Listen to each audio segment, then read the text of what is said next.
Hello, I'm Kads, and welcome to today's video. So today we're going to be doing another episode of Shardless Champion Chase Heroes Path Edition, a very, very rare occurrence for Heroes Path Edition because, of course, as we talked about in the free-to-play review for the Harmonious Path here, it is an actual combination of a champion chase, not a summon rush, meaning you get rewarded for the quality of the champion that comes out of your shards and or any other sources, which will be important for today's session, alongside some dungeon divers credit as well. So from my starting point here, we can see that we have 7,000 points, which was exactly where I wanted to end up after 3 days, after doing some math on the back of a napkin, so to speak.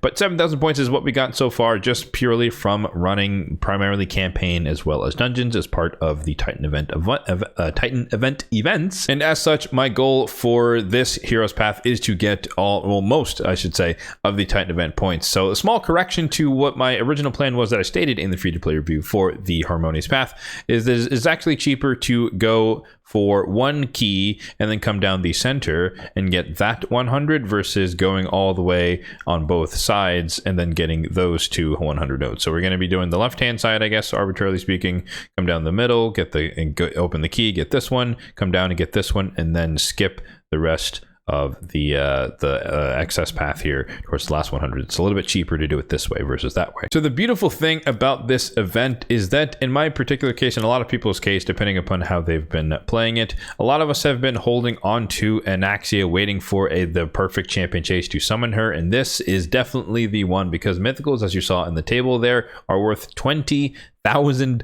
points. So we're going to start off with the mythical Anaxia. I know that she's, gotten a bad rap. She's not ridiculously amazing on paper, but for me in my account, I definitely need help in Lizardmen Faction Wars. It is my worst faction in hard mode, and so her even being unbooked, having a 3-turn cooldown AoE provoke is going to be helpful just to help control the waves, because as it stands right now, at least for me, for Lizardmen, I have no CC whatsoever across the entire faction aside from like a Necmothar and a provoke set, which is really not all that much. So having this on a 3-turn cooldown will definitely help me out, but moreover, if I don't need her for control, I can also try and use her for DPS in the alternate form, where she has a couple of relatively hard hitting abilities here, and so I might be able to make some use of that as well. But regardless, it's nice to have her on the account. So 20,000 points plus our 7,000 brings us up to 7,000 points.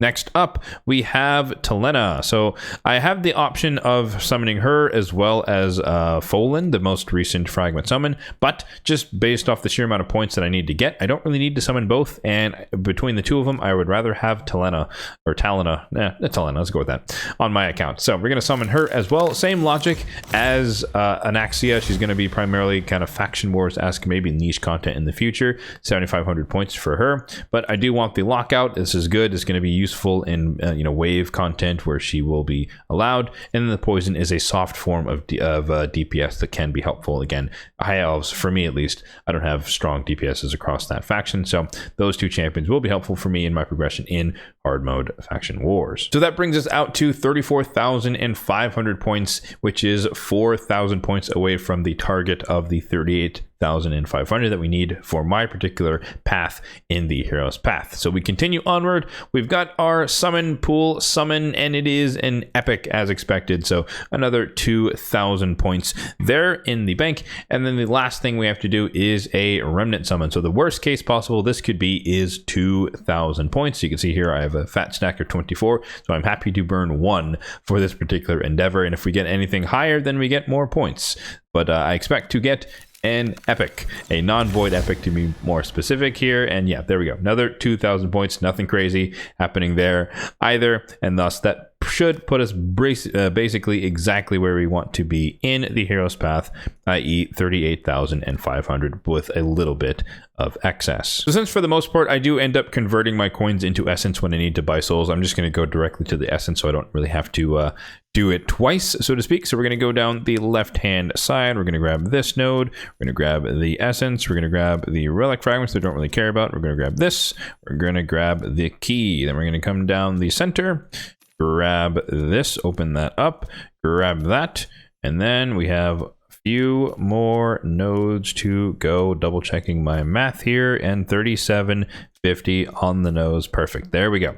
So 300 points was all I needed from this particular Titan event, or from this particular Hero's Path, because of course we do have the 250 point buffer, and so this was the last 100 of my buffer, meaning that I do have to complete every other event and or tournament associated with the Titan event to finish that out. But nonetheless, that was the plan all along, so we can stop there for today. So yeah, we are going to keep this one pretty short and sweet. That's it. We're not going to be pulling any shards for 2x voids. Obviously 2x voids is fun. I have a ton of void shards, so I'm just electing to not do it because there's always going to be some future 2x voids to pull for, so I don't really need to pull for this one. And I had a bunch of opportunities to summon champions that I actively want to use within the next couple of weeks to try and progress on my account in newer, harder content. So let's take a quick look in the index. This should be exactly who we expect to see. So Telena, Soul Seer coming to the account. We've already kind of talked about what she's going to do. And then the mythical Anaxia from the Lizard Man. We talked about what she should do for my account as well. So a couple of new champions to build out and work on for yours truly. Since it is 2x voids, let me know in the comment section down below if you pulled your shards just because it's 2x voids, or because you're pursuing some of the Titan event points, or you're pursuing the 5-star soul for Telena. Let me know all of that and more, and what you got from your shards if you were pulling, in the comment section down below. As always, if you did find this video helpful, then be sure to hit the like button down below. It really does help out the channel, and feel free to hit the subscribe button down below as well, if and only if you're enjoying the content overall on this channel for more content just like this one in the future. Thanks for watching, and have a good one.